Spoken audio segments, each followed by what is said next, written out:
Nogometaši Domžal so niz 9 tekem med pripravami na spomladanski del sezone zaključili z domačim obračunom proti tekmecu iz najmočnejše slovenske lige Velenjskemu Rudarju. Kljub obilnemu deževju v zadnjih dneh je bilo igrišče na glavnem stadionu v športnem parku Domžale odlično pripravljeno in igralci obeh ekip so to dodobra izkoristili, saj sta se mreži zatresli kar 5-krat. Strokovno vodstvo je nekatere igralce preizkusilo na novih igralnih mestih. Zenih Usmani je začel v osrčju obrambe, Filip Janković je prevzel mesto zadnjega zveznega igralca, Marko Alvir pa že celotne priprave igra na položaju desnega bočnega branilca. Tekmo so bolje odprli Domžalčani, ki so si že v uvodu pripravili nekaj lepih akcij. Prvo pravo priložnost pa smo zabeležili v 27. minuti, ko je takole z prostega strela poizkušal Jure Balkovec. Že minuto pozneje pa vodstvo za Domžalčane Juninho je takole ukradel žogo Bevabu, prodrl kazenski prostor, podal pred vrata, kjer je bil na pravem mestu Antonio Mance in hrvaški napadalec je z odličnim strelom z glavo popeljal Domžale v vodstvo.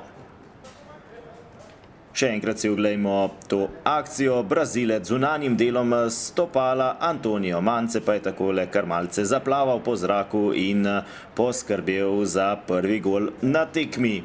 33. minuta, prva priložnost za Rudar, Mario Babić je podal s kota, streljal je Nikola Tolimir, toda previsoko.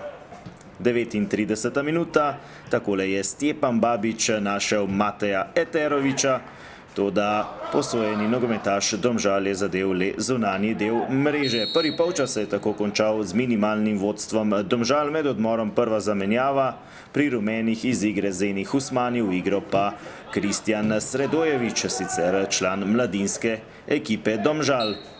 Prva priložnost v drugem delu v 48. minuti, takole je blokiral Sredojević, v napad je krenil Ernest Garvala, ki je z imenitno podajo na desni strani našel Aladina Šišića, ta pa je rutinirano premagal nemočnega Mateja Radana in popeljal Domžale v vodstvo z 2-0. Še enkrat zadetek hitronogega nogometaša iz Bosne in Hercegovine. Torej 2-0 po 48 minutah, v 51. minuti pa nova priložnost za Domžalčane, takole je bil pri žogi Marko Alvir, podal je navzven do Filipa Jankovića, ta je močno sprožil, toda Radan je odbil v kot. 53. minuta, prosti strel za Rudar in mojstrovina Mateja Eterovića, ki je znan po odličnem strelu z levico. Z prostega strela je premagal vratarja Adnana Golubovića in znižal zaostanek Rudarja na 1-2.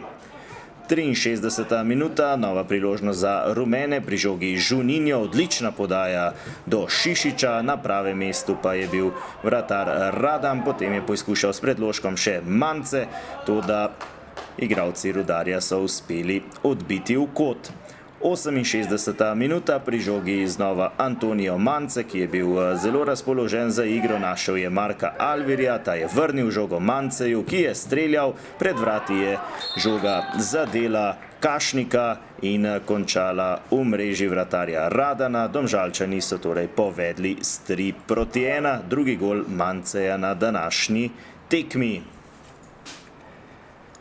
Vodstvo z 2 goli prednosti je trajalo vsega 3 minute, takole je na desni strani kazenskega prostora Domžal prodiral Grbić, v sredini je našel Luko Prašnikarja in slednji je z 5 metrov premagal vratarja Ajdina Mulalića, ki je v vratih v 59. minuti zamenjal Golubovića, torej slabih 20 minut pred koncem tekme. Rezultat 3-2 v korist domačinov. Potem je Slobodan Vuk takole našel Gabra Petrica, slednji je streljal, vendar ni bil dovolj natančen v 73. minuti in še zadnja priložnost na tekmi, 79. minuta, pri žogi Petric, iskal je Vuka, gostje so odbili do Juninha, ki je poskušal s natančnim strelom, toda na pravem mestu je bil znova vratar Matej Radan in ostalo je pri zmagi Domžalčanov s 3-2.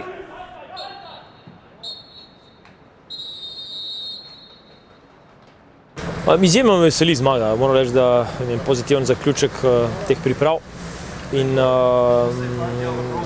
mnogi segmenti, ki jih mogoče danes nisem pričakoval na tako visoki ravni, so bili nad mojimi pričakovanji, predvsem ta defenzivna organizacija, ki je v prvem polčasu res dobro štimala, nekaj novitet, nekaj novih idej smo sprobali, pa so stvari funkcionirale in me veseli, ker so si vsi prizadevali se pokazati v najboljši možni luči, kar pomeni, da imamo neko zdravo konkurenco, ker vsi smatrajo, da so, oziroma vsi mislijo, da so v situaciji, da lahko igrajo in to je dobro za naš zdrav kolektiv.